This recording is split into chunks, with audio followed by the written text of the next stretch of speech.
What's going on, folks? Today in Stu's Garage, we're going to be talking about the V2 headlight intakes and how to install them. All right, so first off, you're going to have to get your previous turn signal out in order to send it to me, because I can't make you these things without you sending them to me. And basically, there's just two screws, one at the top and one at the bottom of the light. They're 11 millimeter nuts. So once you get those out, the light will slide right out. Be careful about the trim that's going around your headlight. You could damage it at this point because these things usually get stale and brittle. So you don't want to mess that up.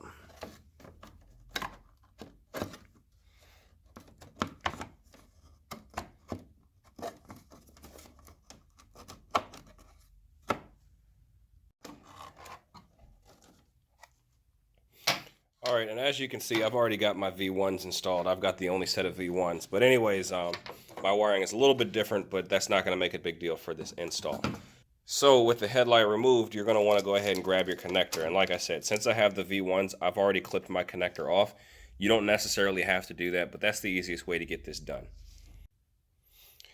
Okay, so here's the wire that's going to go to your turn signals, and you probably can't see it on camera, but there's a brown wire, a black wire, and a green wire. The brown wire is for your parking light or running light or whatever you want to call it. Your black wire is obviously your ground, and your green wire is your turn signal wire.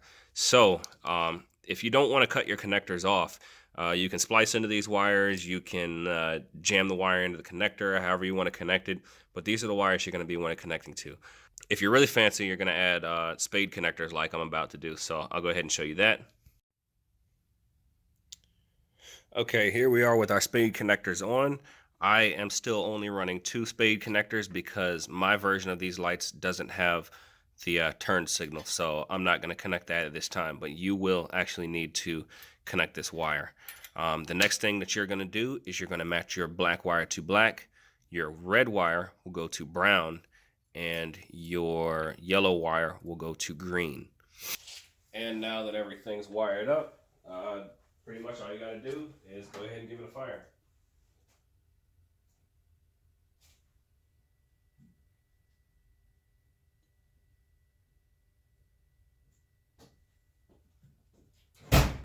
So that's pretty much the install video for the V2s. As you will notice, the new V2s run white full-time instead of yellow full-time. That's just because I can't actually rewire these things to run yellow full-time. The other thing is, some of these cars act kind of funny with LEDs installed. If your turn signal does not flash, you may need to put in a turn signal resistor, and you're going to install that on the green and yellow wire. These cars are different. I'm not really sure. It's just really weird. My car had a really weird issue with the LEDs. As of today, the pre-order pricing is over. I'd like to thank the folks who suffered with me through the pre-orders and basically had a lot of patience with me while I figured out this mass production thing. The full price for these now will be $100 per set. Plus you have to ship your lights to me in order for me to convert them. If you have any questions, feel free to email me at media@premiumfuelmag.com or hit me up at either of my Instagram addresses, which you're going to see down below. That's pretty much for the install. If you have any questions, like I said, let me know.